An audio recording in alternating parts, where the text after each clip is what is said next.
నమస్తే ఫ్రెండ్స్. నేను మీ doctor Kanchana Lakshmi, KR herbs Ayurveda clinic Panjagutta. చాలా మంది పేషెంట్స్ మా దగ్గరకొచ్చినప్పుడు ఒక డౌట్‌ని ఎక్స్‌ప్రెస్ చేస్తూ ఉంటారు. ఆయుర్వేదంలో అసలు సోరియాసిస్‌కి చికిత్స ఉందా? ఉంటే గనక ఎటువంటి చికిత్స ఉంటుంది? సో, వాళ్ళు రకరకాల ట్రీట్మెంట్స్ తీసుకొని ఆల్రెడీ విసిగిపోయి ఉంటారు కాబట్టి, వాళ్ళకు జనరల్‌గా ఈ డౌట్ అనేది రావడం సహజమే. ఆయుర్వేదంలో టోటల్ ఫోకస్ అనేది గూడా ముఖ్యంగా బాడీలోని టాక్సిన్స్‌ని రిమూవ్ చేయడంలోనే ఉంటుంది. అంటే శరీరగత దోషాలు ఏవైతే శరీరంలో ఇన్‌ఫ్లమేషన్‌కి కారణమవుతూ ఉంటాయో, దాన్ని తీసేయడం లేదా దోషాలను సమానంగా ఉంచడంలోనే ఆయుర్వేదం యొక్క చికిత్స అనేది మొత్తం సంపూర్ణంగా దాని యొక్క ఫోకస్ ఉంటుంది.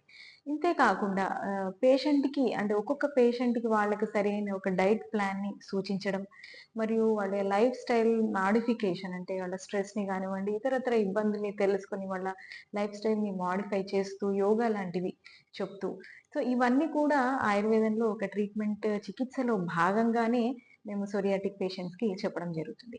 ఎవరైతే సోరియాసిస్ పేషెంట్స్ మా దగ్గరికొచ్చిన వాళ్ళు ఈ డైట్ అండ్ లైఫ్ స్టైల్ మోడిఫికేషన్స్‌తో పాటు సో, ఈ ఇన్‌ఫ్లమేటరీ డైట్‌ని మానేయడం అంటే లైక్ డైరీ ప్రొడక్ట్స్ కానివ్వండి, ఆల్కహాల్, స్మోకింగ్ ఇట్లాంటివన్నీ మానేయడము, స్ట్రెస్‌ని మేనేజ్ చేసుకోవడము.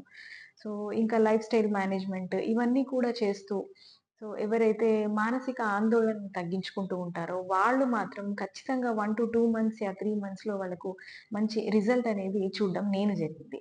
సో, కొంతమంది పేషెంట్స్ ఎవరైతే ఉన్నారో, వాళ్ళు మానసిక ఆందోళనని కంట్రోల్ చేయలేకపోవడం అనేది వాళ్ళు ఫెయిల్ అయ్యే అవకాశం ఎక్కువగా ఉంటుంది. అంటే డ్యూ టు అంటే వాళ్ళ యొక్క పని వాతావరణం కావచ్చు, లేదా ఫ్యామిలీ హిస్టరీ ఉండి ఉండొచ్చు. ఫ్యామిలీ డిస్టర్బెన్సెస్ ఉండొచ్చు. ఇతరత్ర కారణాలు ఏవైనా కానివ్వండి.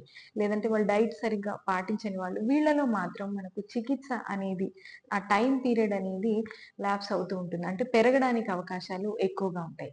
సో, ఎవరైతే పేషెంట్స్ సోరియాటిక్ పేషెంట్స్ ఇవన్నీ మేము చెప్పినటువంటి ప్లాన్ అంతా ఫాలో అవుతూ so, healthy life style maintain చేస్తూ పాజిటివ్ ఆలోచనలతో ఉంటూ మాకు ఈ సోరియాసిస్ తగ్గింది మరలా రాదు అని ఎవరైతే ఫీల్ అవుతూ డాక్టర్ చెప్పిన విధంగా ఫాలో అవుతారో తప్పకుండా వాళ్ళకి సోరియాసిస్ అనేది వీలైనంత తొందరలో దాన్ని నియంత్రించవచ్చు అని నేను నా ఎక్స్‌పీరియన్స్ ద్వారా తెలుసుకున్నాను.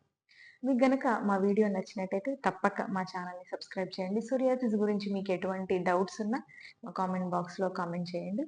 మీకు తెలిసిన వాళ్ళకి ఎవరైనా సోరియాసిస్ ఉంటే మా వీడియోని వాళ్ళకి షేర్ చేయండి. Thank you.